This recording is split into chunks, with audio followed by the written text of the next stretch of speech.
Jesus Christ on a cross, on a cracker.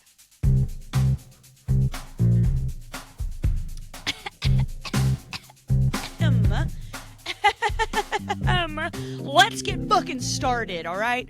Welcome. What's up? I don't even know how my own fucking intro goes. Here we go. What the fuck is up, my little cats and kittens? And welcome to another episode of the OVER Sharra Podcast. I am your host, Sharra Coley, and I'm going to be doing what I do best, which is oversharing about whatever the fuck I want to. Because here on my podcast, the OVER Sharra Podcast, I believe and we believe that oversharing is caring. So let's get into it. Ho, ho, ho. Merry fucking Christmas. That's what's around the bend, my friend. And that's kind of wild. How did we get here? I feel like every year we say the cheesiest shit like, oh my God, the older we get, the faster time flies.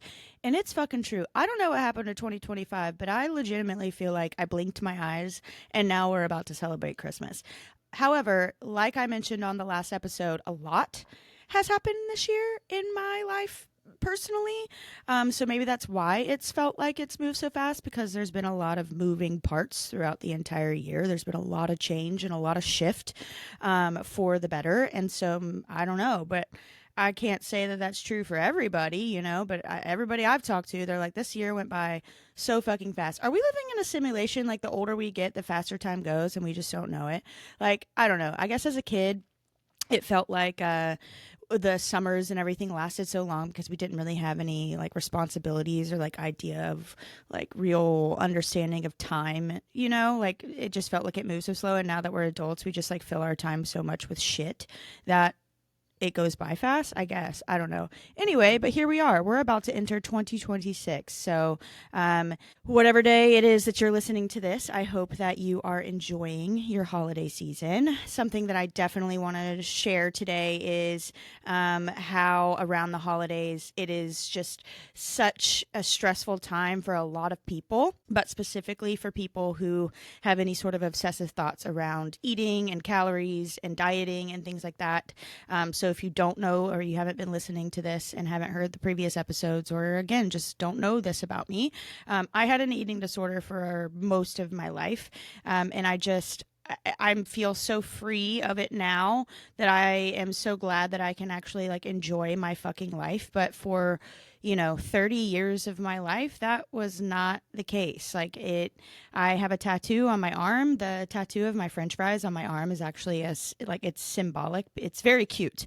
French fries are absolutely my favorite food. I love a potato in any form, but a French fry, fuck me up. It's always good. So far, I have not gotten tired of it, which is a blessing because my appetite is shit. And so I get tired of food now. Like, I used to be able to eat food. I ate the same things for legitimately, I'm not even fucking kidding you, for like 10 years. Like, I was the person, that annoying person who is like, I just can eat chicken and broccoli every day and like be fine with it, and I don't get sick of it. I ate the same breakfast. But again, I think that also goes back to I had a little bit of a woo-hoo going on in my head about my body, and I was fucking psychotic about it. So thank you, therapy. But that is actually what the tattoo on my arm symbolizes, is being free of my recovery from my eating disorder. I took it into my own hands when I was 31.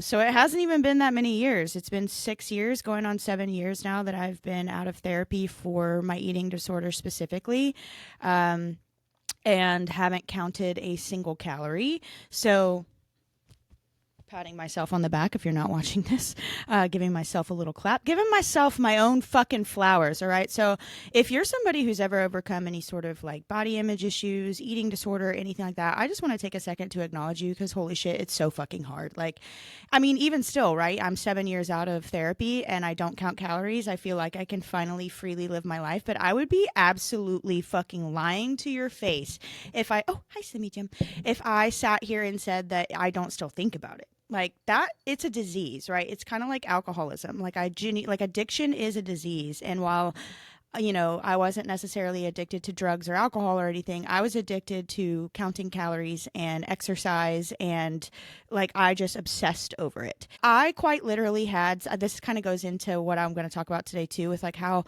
like emaciated skinny is coming back. And that is what I idolized growing up. Like I remember I had, a binder. I created a binder of, I would cut out pictures of Mary Kate and Ashley Olsen in the time when they were like really thin. I mean, they've always been very thin, but there was a time where like they were like bone thin. Like you could literally, like I remember specifically this one picture. I can't remember if it was Mary Kate or Ashley because I don't remember that, but I remember she was like leaned over in this like mauvey pink purple dress, and you like it was kind of like an open back and you could see her ribs, and I was just like, that's what I want. And I remember there's a picture of me from college where I'm like bent over. We're at this Mexican restaurant, what was it called, on the Strip in Tuscaloosa. They would always serve underage margaritas. I don't even know if it still exists, but shout out to that Mexican restaurant that used to exist on the Strip. We used to go there for margaritas. Anyways, I have a picture of me from college. I'm going to try and find it so I can reference it. Maybe throw it up on the screen if I can find it. I don't know. But there's a picture where like I'm leaned over in a backless dress and you can see my ribs. And I just thought to myself, oh, finally I'm accomplishing that. And I'm like, oh, well, I'm like starving myself. I'm dancing 8+ hours a day. Anyhow, but I was just obsessed with being thin. And it started whenever I was in high school. I remember the fucking day that I decided to start an eating disorder. I was standing in the cafeteria at Douglas County High School, my first high school. I was a sophomore. Was I a sophomore? That's irrelevant. Anyway, I was standing in the cafeteria with a girlfriend of mine. Her name was Sasha, and we were just talking about, like, I had previously gained some weight because I had gotten injured. I broke my foot really bad cheerleading at practice one time and was on crutches for several months and couldn't dance, couldn't cheer, like, couldn't do anything. And I was super active, right? Like, dance, performing, cheerleading, like being active was my life. I was also that annoying person who like enjoyed running laps whenever we would have to warm up. I don't know. I guess I've always been kind of a psychopath when it comes to that kind of stuff. I'm the person who enjoys exercise. Sometimes it takes me a little bit to like get the like mental oomph to get there, but then like once I'm doing it, I'm the crazy person who like loves it. I get high off of it. Like I experienced runner's high when I used to be a runner. So standing in the cafeteria, and I just remember she was like, yeah, I'm gonna only eat Skittles to lose weight. I was like, okay, I'll join you. And so I just like, mine turned into, I ate grapes. Like all I ate was grapes. That's like a whole nother story. Anyway, I had an eating disorder for my entire life. What felt like my entire life. It started really when I was like 15, but I would say that I even became body conscious ahead of that, right? Like something got in my head to make me want to start an eating disorder to lose weight, right? Like people were calling me thick. Again, I had gained some weight because I wasn't able to be active, but like even my dance teachers were kind of like, oh, sure, like you know, you're going to be half naked and da da da. So like being in that industry, in the performance arts industry, dance, where, you know, all of that, like your looks are so important. Your body is so important. And so that was like very much driven home for me from a very young age. Also, like, you know, I love you, Mom, but like my mom also didn't talk very positively about her body. So like that's another thing. Like be very careful about how you talk about yourself in front of young girls, you know, even young boys, you know, like the way that we talk about ourselves in front of others teaches others how they should view themselves. Like, have you ever seen the movie Mean Girls? I recently watched it again. It's one of my favorite movies, but it's like that scene where she's, you know, interacting with these teenage girls for the first time because she hasn't been in that kind of environment, and they're all like picking apart their bodies, like their calves, their pores, their hips, like their arms, like all this kind of stuff. And she's over there like, oh, I didn't realize there were so many things that you could hate about yourself. And it's like that kind of mentality, like especially now with the internet and like fucking, I mean, even me, right? Like I've never been ashamed to admit that I get Botox and things like that because, you know, I think that I've looked at that of like, oh yeah, I think like youth is beauty, right? Like youth is beauty. I mean, I think that older women are also beautiful. I see older women, I'm like, God, I hope I look like that when I'm old. But also people with money, they look a lot better whenever they're old. Anyhow, it's just always been driven home for me. So anybody who is in an industry like that, you know, it's very forward of your looks are important, your body is important. And so you're taught that your worth is attached to how you look, the size of your body, how many abs you have. Like one of the last auditions I ever went to, I remember the casting director walking up to me and whispering in my ear, and he said, "You give me chills when I watch you dance, but you need to do some more sit-ups." And then I got cut. Actually, that was one of the second to last auditions. The last audition that I went to was for the Knicks City Dancers. I had made it to the final 24 and they chose 22. I did go back in. The last audition I went to is when I went back the next year, but like I wasn't interested in it anymore. You know, like I kind of did it just to do it, I think. But they could tell I wasn't into it. I had gained some weight. Anyway, I made it to the final 24. They chose 22. And I ended up running into one of the judges about a week or two later after the audition because I was really upset, man, because I just like didn't understand because during the whole like boot camp week, like it's very similar to what you see on TV for like the Dallas Cowboy cheerleaders in like the intensity of it. Like you are going full makeup, full out. Like a picture actually came up on my timeline recently of like where I had these massive bruises all over my knees and stuff because you're just like doing these routines full out over and over and over again, and you're like slamming yourself down onto these like floors. I mean, it's like the basketball court and shit, you know, and like the floors in the studio are hard and you don't wear knee pads when you're dancing. So yeah, so you're going through this like week long. It's not as long as the Dallas Cowboy cheerleaders in the amount of weeks, but it is intensity, right? So you start out with like audition week and then you have boot camp week where it's like you're learning a routine, you're practicing the routine, you're perfecting the routine, you're going to workouts, like showing up on camera, like doing all this stuff, like basically performing like you would be as if you're a part of the dance team. And so again, I made it all the way to the end. They chose 22. I made it to the final 24. And I ran into this judge on the sidewalk in New York City one day. And she was like, I cried when they cut you. Like all of the judges picked you because I couldn't understand either. They were using me as like the example, right? Like they were having me like, hey, like Sharra's hitting it like this. We want to see you hit it like this. Like, do you see how sharp? Like they were literally having me demo the dances. So I was like, if I'm basically your assistant right now in like showing how it should be hit, why the fuck did I not make the team? Like, I don't understand it. Make it make sense. Like I was literally like picked out like almost the entire time. I'm one of the only girls who tumbles. Like, why wasn't I chosen? And this judge was like, I cried because we all loved you. Like, we wanted you to make it. And it was because the men in the room said that your hair was too short. Because I did. I had like chin short hair at the time. And I'm like, what a fucking bunch of idiots. Like, did nobody in the room say, well, we can give her some extensions? Like, anything? Like, I was cut because of my hair, like my looks. Like they thought that I didn't look feminine enough. They wanted me to have longer hair. Mind you, like I've also altered my body to try and fit into the standard of what is wanted in the industry. I got my boobs done whenever I was in college. If you're anybody who ever knew me in New York City, I'm sorry that I lied to you about that.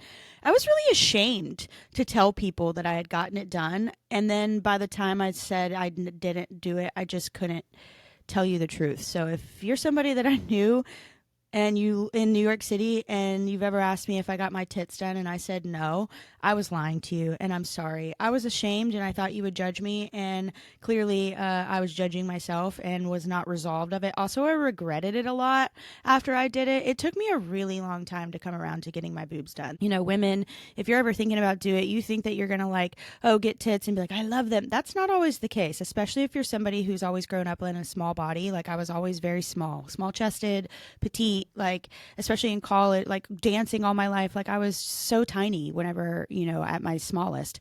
And so it's a weird thing. And I didn't even go big. I have like a full B, small C now, you know, like most people can't even tell that I have my tits done. Anyway, so like I've literally altered my body to fit in, to try and make it further in what society deems as acceptable, desirable, things like that when it comes to like the showbiz industry, right? Like dance. Like that's pretty much the reason I got my tits done. Was I went on vacation with a girlfriend of mine. We went to Disney the summer before our senior year of college, and she had just gotten hers done and they looked fantastic. And I was like, oh, they don't look all like fake and big and like bimbo-y like I see. Like, you know, that's the image that I had in my head of like these huge tits that just like look like balloons on your chest. And I'm like, that's not what I'm interested in. Like, I just want something. I'm completely flat chested. Like I was like a double A.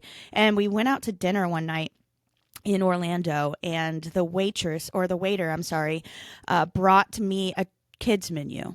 And I was like, what the fuck, man? Like, I'm 20, about to be 21. Like, what the fuck is happening here? And so I just looked very little girlish. I had really long hair. Again, I was in college. I had an eating disorder. I was dancing and over exercising all the time, hardly eating, all of these things. Like, even on vacation, I remember I was waking up and going to exercise every morning that we were on vacation there. So I brought meal prep to her fucking wedding. That's how fucking insane I was. Like, that's what it can drive you to do, where you just feel like you can't even participate in life celebrations without counting your calories. So if you have arrived at that place, man, I just want to encourage you to seek out some real therapy, because I tried so many times to like get over it myself. It doesn't work. You have to have some sort of accountability, and you have to have another voice in your head helping you cope. And another thing that I did was I moved away. I literally felt like I couldn't let myself go,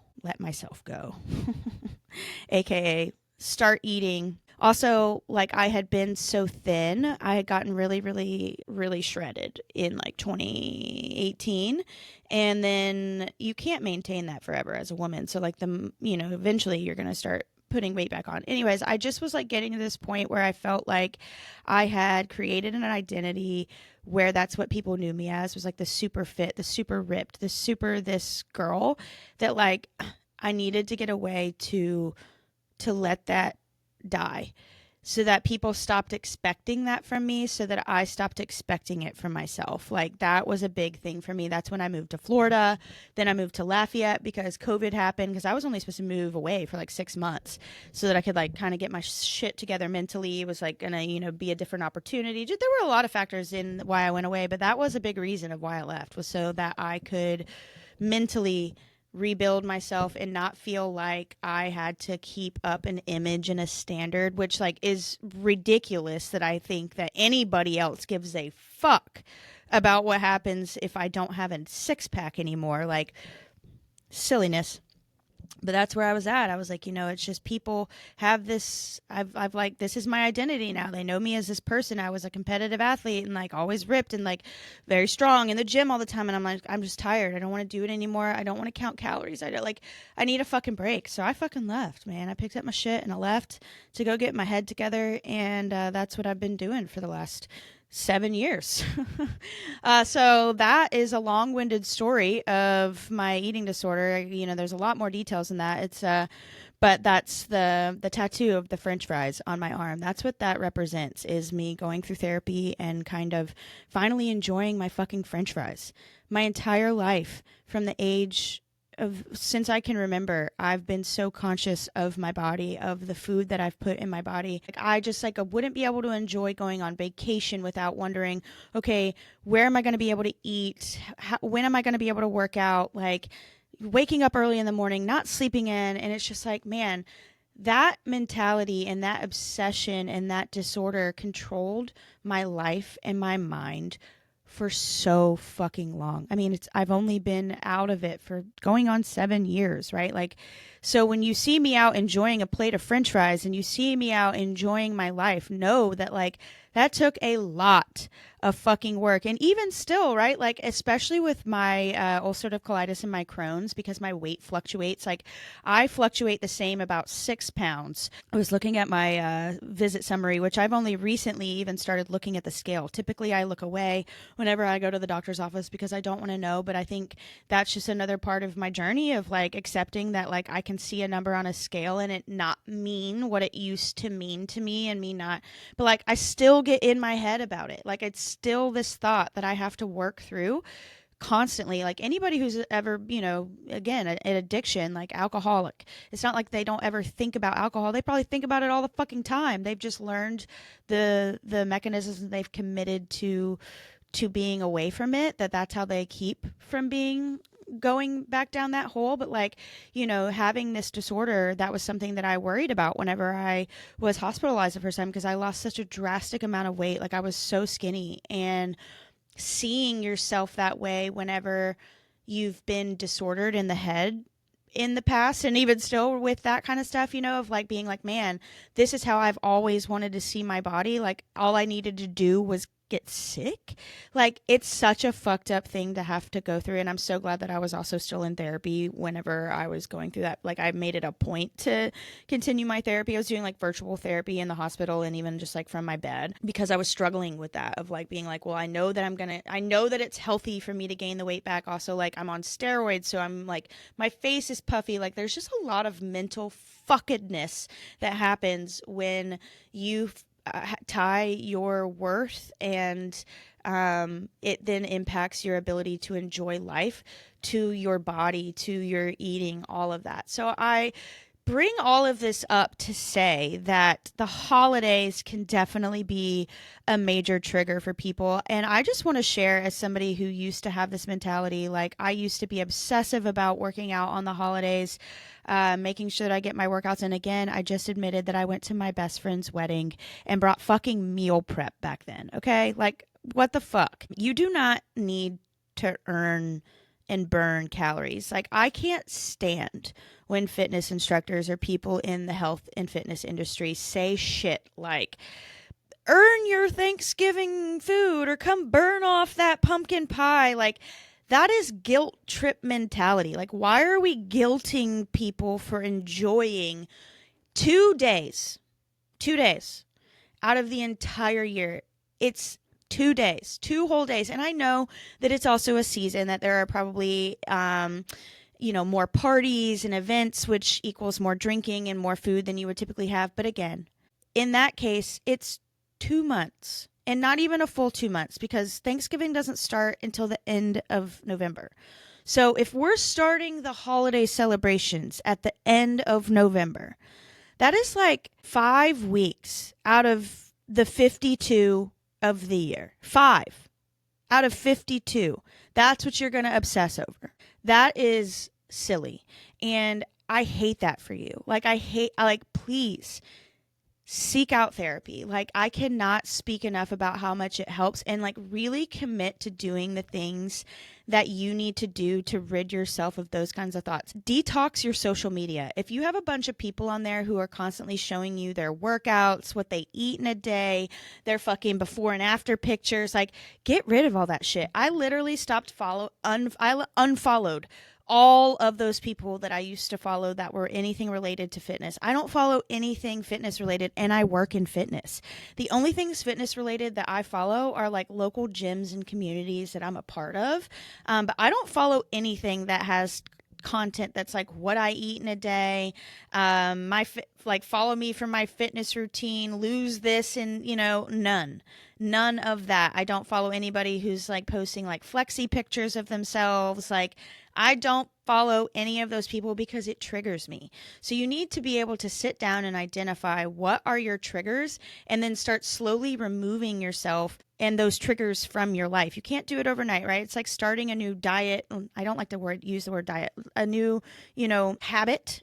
It's like starting a new habit. If you try to do too much at once, you're going to fail. You're setting yourself up for failure. Slow increments and additions is the best way to go, right? The slow and steady wins the race is the saying. Also, another thing is, I had to start getting comfortable with shutting down people talking about stuff that was triggering in front of me and explaining why. Because I didn't want to come from a place of just being like, hey, can you not talk about that? Like, I want them to understand because I rarely think that people are ill-intended when this happens. I genuinely believe that some people don't even realize sometimes that they do it. And it's good for you to call them out so that they can stop doing it to themselves. Because there have been times where I had to get comfortable of telling people like, hey, it makes me really uncomfortable when you talk about your body that way in front of me. Like, it makes me feel bad. And so and it's taken people off guard sometimes. And then I follow it up with explaining like, look, it's a trigger for me. I have, I've had issues with an eating disorder in the past, and something that I've worked on in therapy is that when I'm around conversation, instead of I can't just be like, oh, I don't want this person. Like, I work with you. This is going to come up again. We're going to be in the same room consistently. So like with a stranger, sure, sometimes can I let it go? Maybe if I don't have, a couple of tequilas in my body, but for the most part, yeah, I can just let that pass. But somebody that's going to be consistently in my presence, no, I have to speak up. I have to let them know that triggers me, and I need you to be more conscious of it because I don't want to partake in this conversation. Also, like, That's not an appropriate thing to say in front of a guest either. Like, you don't know that could be their trigger. So, like, just be more mindful of what you're saying about your body in front of other people, or how you're talking about body image in front of other people, because you don't know. I've also talked about how, like, it's never appropriate to comment on people's bodies because you don't know. You could sit here being like, oh, you look so great. And they could be like, thanks, my dad died. Or like, thanks, I have cancer. Like, you don't fucking know. So just keep it to yourself. Like, unless you know this person very well, just fucking keep it to yourself. And if you want to talk about it, wait until they leave. Like, do the normal thing. Don't fucking say it, even if you think you're being nice. So all of that to say that, I just want to recognize that this time of year, while, a lot of people can enjoy it for themselves, there is a lot of happiness and joy. Sometimes the season is not happy for other people. It's very stressful for a lot of people, especially if you're a mom. It's stressful for people. Maybe it's sad for people. So I just want to encourage people to enjoy the holiday season. Stay hydrated, drink your water. I'm going to do that here in a second. But try to enjoy it. Try not to think about it. It is 2 days out of the entire year. It is 5 weeks of a season out of the entire year. And like, just keep up with your normal other habits, move your body, be diligent, go on maybe some more walks, do things that are going to support your mental health, and try not to obsess over how many calories are in the goddamn mac and cheese and glass of wine that you're trying to enjoy, and just try to soak up the moment, because I can tell you from experience how much better, and how even when the season can be sad, how much better it is that you're not fucking stressing over eating pie and drinking wine. So cheers to that. If you're somebody who's ever struggled with that and gone through it, I see you. If you're still struggling with that, I see you. If you want an ear, somebody to listen, I get you. You're welcome to slide into my messages. Don't be creepy though. I've maybe go back 2 episodes and listen to how to slide in. But yeah, I'd be happy to chat with you if you're ever interested in some techniques. Cognitive behavioral therapy was something that was very, very helpful for me to get through my obsessive thoughts. And again, like I said, I'm not a healed person. I just am able to enjoy life. I still have the thoughts. I still have the things, but life is better on the other side of healing. And I fucking love French fries. So cheers. Okay, in the spirit of the holidays, I would be remiss to avoid. Did I use that word right? Let me look it up. Lacking care or attention to duty. So yes, I would be being negligent. So I would be remiss. We love when we know what we're doing, what we're saying. I would be remiss to leave out the long-awaited story of my Waffle House Christmas. Okay, so Waffle House became a tradition for me dating back all the way to, that would have been like 2014. It was when I was dating the guy who I moved to New Orleans with. We started going to Waffle House on Christmas because we didn't have family around, didn't spend it with our families, and we spent it with each other. And so we went to Waffle House on Christmas. And so after we broke up, I was like, I fucking love Waffle House, but I don't eat Waffle House frequently. Like, it's one of those meals where, like, if I'm going to eat Waffle House, I want it to be special. I kind of grew up going to Waffle House as like the drunk meal, where you go at like 2, 3 o'clock in the morning in high school, after you've gone to a party and whatever. So even in college, like the fucking Waffle House. Okay. But then as you edge into adulthood, also when I moved to New York City, Waffle House wasn't a thing. So Waffle House was no more. I did love some diner food though. I would say that breakfast food, diner food is like top-notch food for me. That is my happy food. Diner food, breakfast food, absolutely. So fucking Waffle House. I love the Waffle House. But like I said, the Waffle House is to be savored in adulthood now. I want to get the all-star breakfast and eat as much of it as I want and be like, and that is satisfactory for the next 12 months of my life. So I have been going to Waffle House by myself because I haven't been able to spend Christmas with my family for the last 10 plus years due to the nature of my job. I used to work in retail and also in hospitality prior to that. So just have never been able to enjoy the actual holidays with my family for quite some time. So during this season, would go to Waffle House on Christmas. So this is my tradition. For the last several years, what I've been doing is I wake up, I go to Waffle House by myself. Some people think that that's like sounds sad. I fucking love doing things by myself. If I have the right company, I would absolutely invite them. One year I invited my friend John when we were living in Lafayette. He came to Waffle House with me on Christmas Day. That was lovely. But like, it has to be the right company. Like, you don't just want anyone coming with you to your sacred tradition on Christmas Day. Okay, so got to be selective. So typically my tradition is I go to Waffle House in the morning by myself, and then I go hang out with any of my friends that are still in town, and we drink and watch, sports or any, Christmas parade, whatever's on, Christmas movies, whatever. So last year, that was the plan. I got up, I went to my Waffle House adventure. So if you're new here or haven't listened to any previous episodes, I'll fill you in. And if you didn't catch it earlier in my explanation, I have ulcerative colitis and Crohn's disease. I was officially diagnosed now 2 years ago.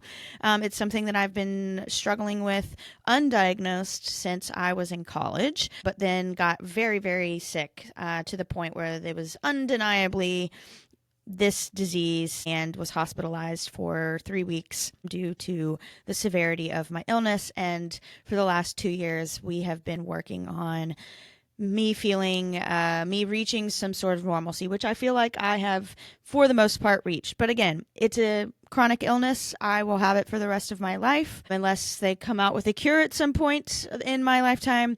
But I, take medicine to help keep it at bay. Well, this time last year, I went through a little baby flare up. And again, you can kind of go through flare ups here and there. Like, all of a sudden you can be having a great time and you're like, and my body is no longer happy. So that's what I deal with. So last year, I went to Waffle House, enjoyed my all-star breakfast, my waffle, my cinnamon raisin toast, my cheese eggs, my plain hash browns. Don't you dare put anything other than some salt and pepper and ketchup on my hash brown. I don't even really need ketchup, honestly. I just love the crispy fucking potato. French fries. Again, back to the potato. I ate my all-star breakfast and had a great old time. So I'm going about my day, got my little Waffle House picture of my food, about to go home. I'm like, sweet, I got a little time before I need to go home and take a shower and get ready so that I can go over and hang out with some friends. We're going to drink wine. We're going to have a nice time. Well, I get home. Well, almost home. So I'm on my way home. In about 2 minutes before I hit the parking lot to my building, I suddenly have the urge of, oh no, I have to poop aggressively, like immediately. Again, very close to my house. I'm like, okay, 2 minutes. Let's try and think of something else. Like, the sweats are starting. I'm like, let's think of anything other than the fact that you have to take a shit. So I'm trying to sing. I'm doing all of the distraction techniques, and I'm thinking that it's working. I'm like, fuck yeah. Okay, it's going away. Pull into the parking lot. Put my car in park. Turn off my car. Press that button. And then I go to get out of my car, and my Waffle House breakfast, or whatever was in my stomach before, comes shooting out of my butthole like raging lava. And I shit my pants in my car, sitting outside the building of my apartment. And I just think to myself, God damn it. Oh my God. I ended up just throwing whatever I had on away. I was like, I am not dealing with this on Christmas. I can't help myself. I'm laughing so hard at remembering this story and just remembering the utter, just like, I can't fucking believe that I just shit my pants on Christmas. I was so close to making it inside. And then I just sent my friend a text who I was supposed to go over to their house later and was like, well, I just went to the Waffle House and then I shit my pants on Christmas. So I think I'm going to stay home by myself and wallow in that experience and watch Christmas movies. Because quite frankly, I don't trust my insides to leave the house. So that's what I did. And I wasn't, don't get me wrong, I wasn't sad. I was a little sad at first because I was like, are you fucking kidding me? I just shit my pants on Christmas. So if you are ever having a bad day on Christmas, if you haven't shit your pants, you're doing better than I was doing last year on that day. Okay? So I guess that's a PSA and a warning that if you choose to partake in a Waffle House Christmas and devour an entire all-star breakfast when that's not something that you eat any other day out of the year, that might not sit well with your stomach, especially if you have tummy issues. So you may want to take some Pepto beforehand or bring a change of pants and underwear with you in your car, or just plan to not have any plans for the rest of the day so that you have a bathroom nearby. So I just have been waiting a whole year to share that publicly with everyone, to overshare the story about how I shit my pants on Christmas after I went to the Waffle House. The awful fucking waffle, but it's so fucking delicious. And I will go back. Don't you be scared. Don't you think that experience has turned me off from eating the Waffle House again. No, my friend. If anything, I just now know to be more prepared, just like I've just prepared you. It's about the preparation techniques. I will have my Waffle House. My mom, actually, I'm spending Christmas with my family this year. I'm super excited about it. I haven't done it in a while. I hope that it goes well. But my mom asked me what I would like, if there's anything that I specifically want for Christmas. And I was like, honestly, no, I just usually go to the Waffle House. So no need to do really anything special. Waffle House sounds good. Maybe we'll make some homemade breakfast. I don't know. I'm going to go to the Waffle while I'm home. Over my break, there will be some Waffle House. There will also be some Martin's biscuits. Shout out Martin's if you live in Georgia. Martin's is my favorite part of going home. It is the biscuit I think about until I go home. It is a biscuit, a sausage biscuit. That's all I get. A sausage biscuit with an orange juice. And it is a biscuit the size of my face.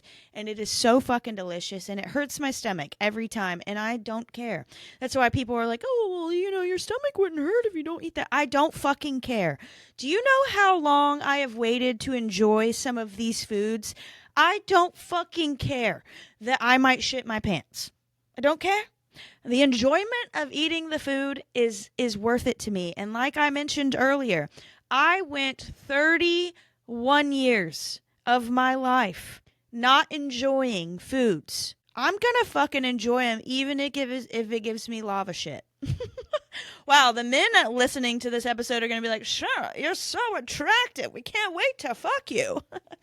Well, I'm so glad that it's just part of my lore. So yeah, so if you're ever romantically interested in me, this is the kind of thing you got to get used to, because you know what?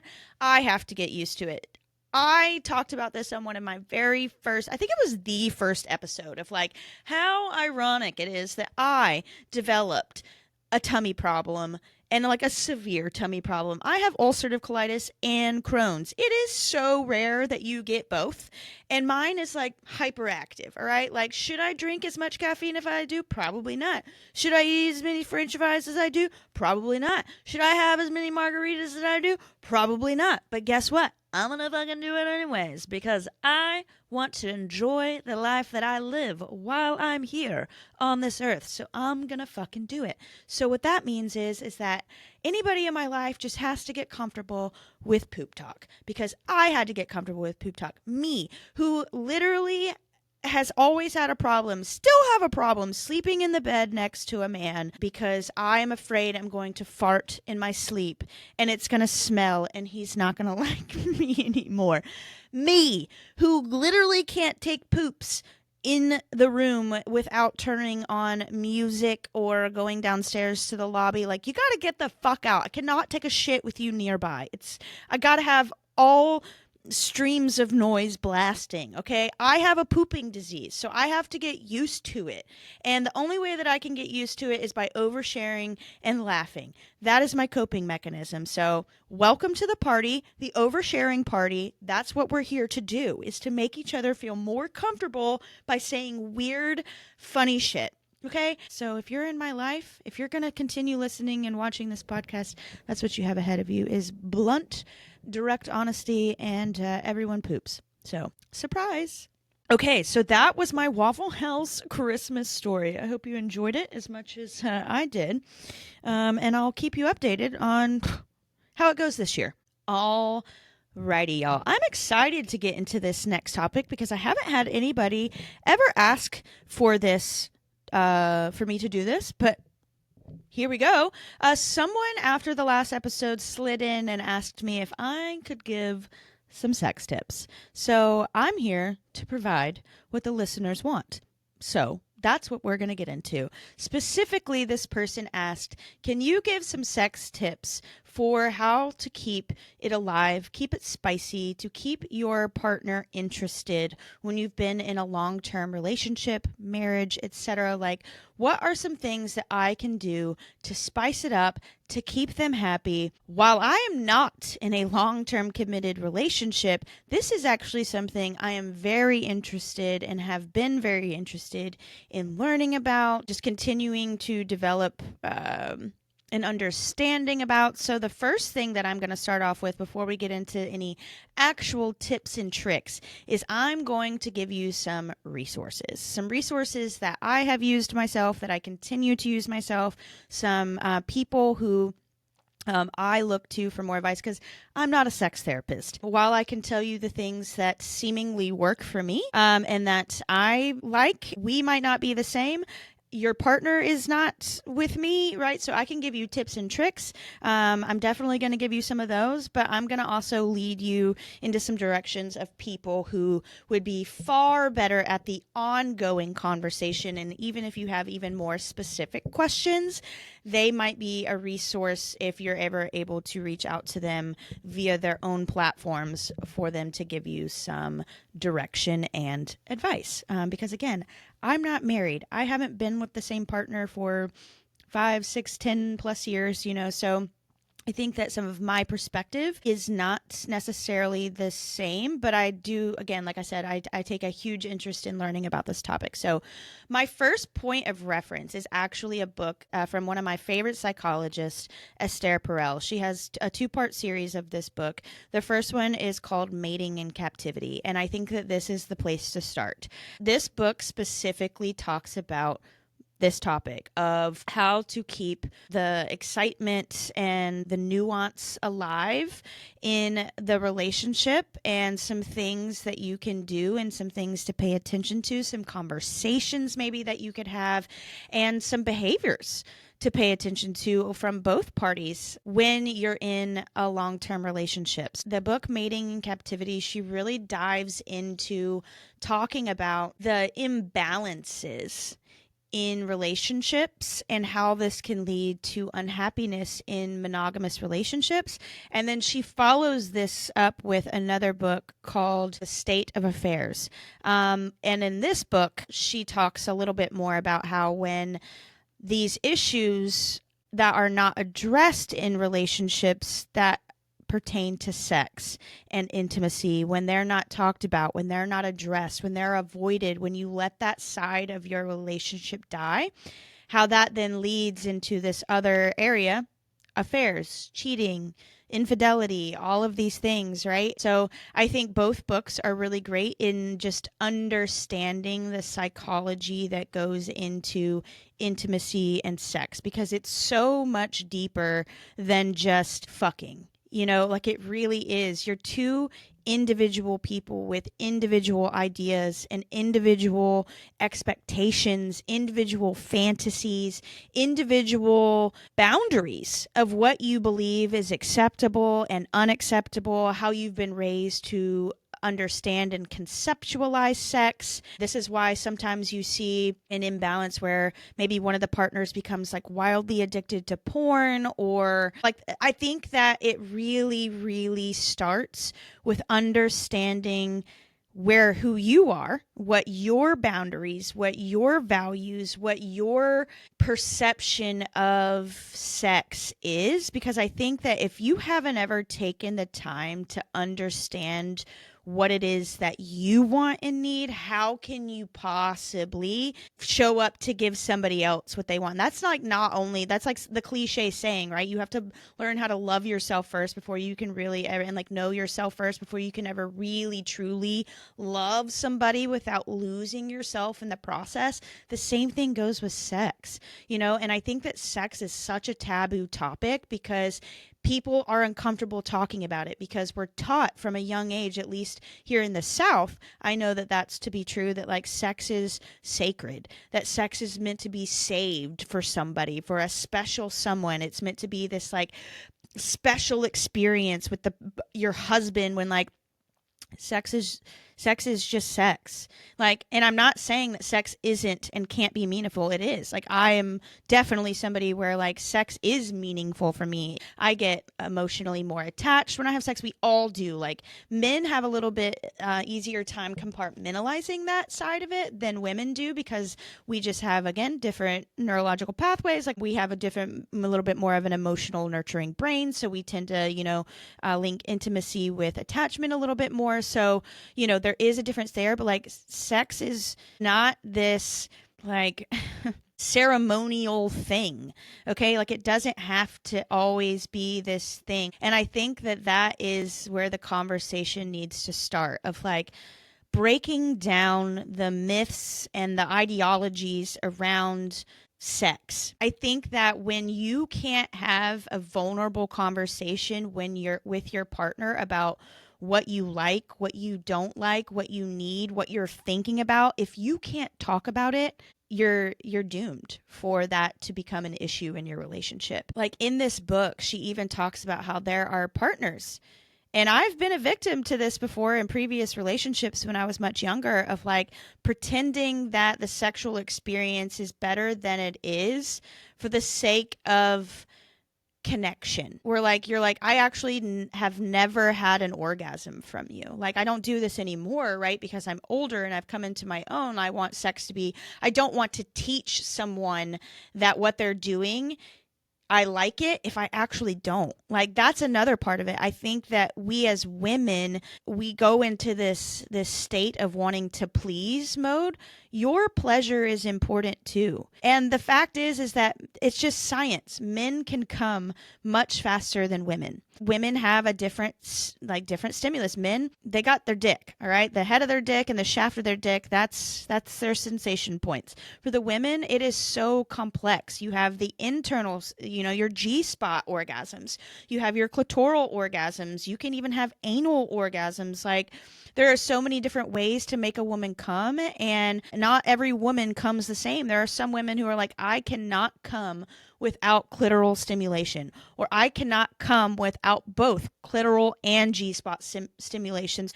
That's another piece of it, is like learning who you are, and like learning your own vagina, like learning your own clit, learning your own spots.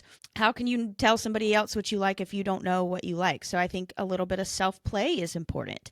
That's a very taboo thing to talk about, is that like, oh, women aren't supposed to masturbate? Fuck that. Why? Why are you not masturbating? It is so healthy. If you're wondering why you're fucking drying up down there, it's because you're not masturbating enough. Like, seriously, you're not giving yourself enough pleasure enough. There's another person that I want to reference because she talks about this a lot, and she has an ongoing podcast, Sex with Emily. What is her last name? I'm going to look it up real quick because I can't remember. Emily Morse. So Emily, Morse, is her name on Instagram, and her show is called Sex with Emily. She always has really great stuff and content on her social media accounts talking about this types of stuff, talking about tips, and she also has something that is really important that I want to bring into this, is because while communication is such a big thing when it comes to keeping the sex and the excitement alive in a long-term relationship. How can you possibly keep it alive if you can't even talk about it, what the other person wants and needs, right? But something is important, and this goes not just with sex talk, but with all talk. And I think women, we can be a little bit more guilty of this than men, is timing, tone, and turf. Those are 3 really important things to remember whenever you want to have a conversation with your partner, with a friend, with a boss, with anybody, where it's like a conversation that's loaded with something. You need to think about the timing of it, the turf, where are you, and the tone of it, okay? It's probably not appropriate to bring up your sexual relationship and happiness or unhappiness when you're out to dinner where other people could potentially listen in. I can't imagine that your partner is going to feel comfortable talking about your sex life, and like they could be looking forward to like date night. Maybe you haven't had a date, it's date night. They're like not wanting to get into a serious conversation about your sexual unhappiness or happiness in a relationship, so like think about the timing, the tone, and the turf. Also, like when you're laying in bed and you're about to go to sleep, that's not the time to bring up a serious conversation like, hey, I know this might be the first time you lay down, but like you really got to think of some better times, even if it's something that you have to bring up of like, hey, there's actually something that has really been on my mind, I want to talk about it, but I want to make sure that we're both in the right headspace. Can we maybe schedule a time?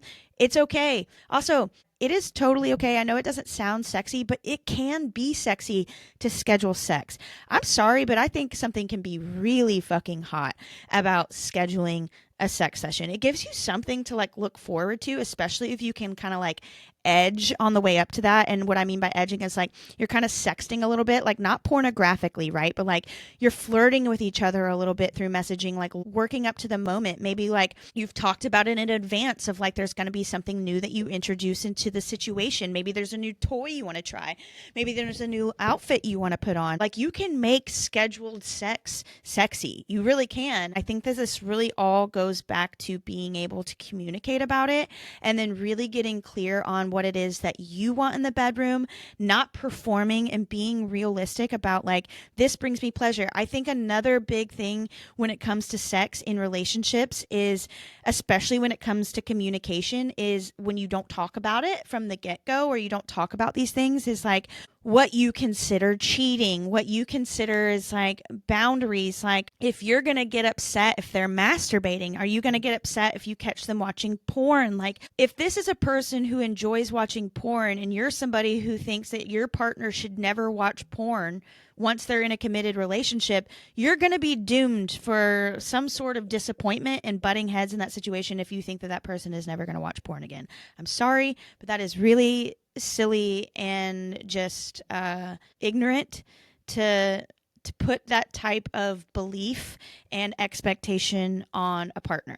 Like, okay, maybe you don't want him going out to a strip club, or could it be like, hey, I don't mind can I come?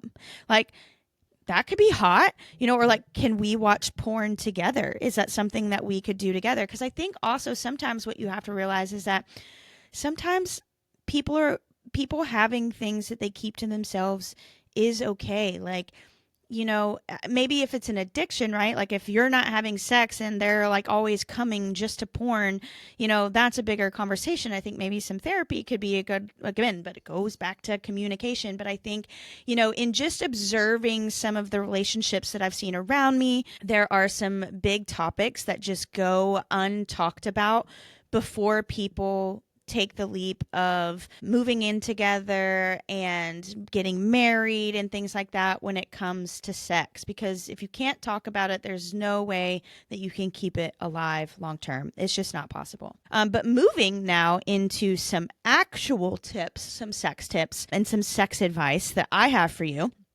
The first thing that I am going to say is directed more at the ladies. Oral. Okay? So that is the first thing that I am going to say, is that if you don't enjoy giving your partner blowjobs, you need to learn to fall in love with it. Because the men that I know, and I know a few, who cheat on their wives, their girlfriends, their long-term partners, whatever it is, The ones who cheat, you want to know one thing that they've all said in common is that their girl doesn't suck their dick. So if you're not sucking his dick, I'm not going to say that he's cheating on you, but I'm going to say it's more likely, and he's definitely thinking about it. There is nothing you could do to make your relationship better than to enjoy giving head. Like, actually enjoy it, like for your pleasure. So I don't know what you have to do, because for me, like, it's not that I'm just like, oh, I love sucking dick. You know, I'm not like, I can't wait to suck a dick. So I'm like, that was wild. But when I like someone or I'm really interested in someone, I get pleasure from sucking their dick, from them getting pleasure. And like, honestly, while yes, there is some labor to it, it's sometimes easier. You don't always have to suck their dick to completion. Man, just get them going. Then all you got to do is hop on for a couple of minutes and wham, bam. Like, if you're just, if you're just like, okay, I want to give my partner some pleasure here, but I'm not in for like, a whole session. But like, men, chime in if I'm wrong on this, but I just believe that nothing will make your relationship healthier and happier than giving consistent blowjobs. And I don't mean that you have to be doing it on the daily, even the weekly, but like, you got to give a monthly blowjob, ladies. Pretend like you are dying to suck that dick. Like, you just can't get enough of it, okay? That is my first piece of advice to you. On the piece of advice of giving head, Alex Cooper has really been an inspiration for me. The Gluck Gluck 9000. It's the best trick that anybody has ever given to mankind. Men should be thanking her daily for this tip. I don't know that she invented it necessarily, but the Gluck Gluck 9000 is where you put your both hands around his cock while you're sucking on the head of his dick, and you're twisting and like stroking in opposite directions. So like, if you're watching this, like, my hands are going up and down, you're literally twisting your hands lightly, okay? You can kind of adjust the pressure a little bit. He will tell you how he likes it. And like, you get a little bit of pressure, like kind of down at his, like near his balls. And then like, you like stroke it. And then you're only like really sucking and like licking the tip of his dick. He will go fucking crazy. It's the fastest way to get him to come. He'll probably be like, slow down, because he's going to come too fast. Not all men are created equal with this, but a little ball play. Some guys like ball play, like a little, like humming on the balls really does work. Like, some guys go fucking crazy for that. I think it depends on your guy. Again, you have to ask him. Some communication there is definitely necessary. You don't want to just like go for it. Same thing with like anal play. Not all men like it, but some guys like their asshole licked. So if you're down for that, you can just like get down and dirty, okay? But yeah, you gotta really get into the blowjobs. Like, I don't think that any man has ever been happier than when they wake up with your dick in their mouth. Like, that's looking. You want a good day? Start out with his dick in your mouth. So yeah, that's my first piece of advice, is the art of a good blowjob and the art of giving consistent blowjobs. And for you men, like, if you're a lady likes oral, be more generous with that. And also, stop rushing us, okay? Women, stop pretending like you need to rush. Let him take his time. You're down there. If you're giving a fucking 20-minute blowjob, he better be giving you fucking 20-minute oral if that's what you're into. Why are you rushing? If he's wanting to put it in, men, it takes us longer. Stay down there, learn to love it, enjoy it, get that fucking face wet, get in there, let her enjoy it, let her relax. Don't try to just get your dick wet as soon as her pussy starts dripping, okay? Let her enjoy the moment. Let her come first. Like, women can come so much easier when they, at least for me, like, if you get me to come once, you can definitely get me to come again. It's like so much easier to do, just like you, men. Like, if you are somebody who can go twice in a row, like, the second time is typically, well, I don't know, I guess it's a little different for men, but sometimes. Anyhow, stop rushing the process. Stop rushing to get your dick inside of her. Let her enjoy the moment if she likes oral. Also, toys. I cannot recommend toys more, especially if you're a clit girl. Toy play can be so fun. Like, let your guy use the toy, or like masturbating in front of each other. How fucking hot can that be if you're like, okay, like I can get myself off better and faster or better than he can if you're a clitoral person or like you just know your spots. Masturbate in front of him. Fucking teach him. Same for him. Like nobody wants to be bad at pleasing you. I don't think that any person is with a partner that's like, I hope I'm terrible in bed. No, I think everybody's goal is to please the other person. So like teach them if they're not doing something that you like, or like if there's something that you like that they're not quite hitting it, let that man teach you, let that woman teach you what they like. Masturbate in front of each other. That's another, fun thing. But yeah, toys. I think it can be really hot if you get a toy that you can like put in your underwear and like you go out to dinner and he has control of it on his phone and can kind of like turn on the vibrating whenever he wants. That's fun. Another thing that's super hot is like if you're ever out at a date night and you're like, I know I want to like be spicy and like have some sex after this. If you're wearing a dress or a skirt or something, go to the bathroom, take your panties off, and when you come back to the table, you come back to the bar, whatever you're doing, you very slyly grab his hand and put them in his hand and let him know, and like you just like kiss him. You don't even really have to say anything. It just gives him that subtle signal of like, I don't have anything on under this and I can't wait to fuck you. Like there are like just these like subtle little things that you can do. Again, I think a lot of this is going to be a very, very individual because it kind of depends on what you and your partner are into. But just really until that conversation is had, I think that's where you can start, is just having the conversation and then being open, right? Like if your partner is like, oh, I could really be into a threesome. Okay.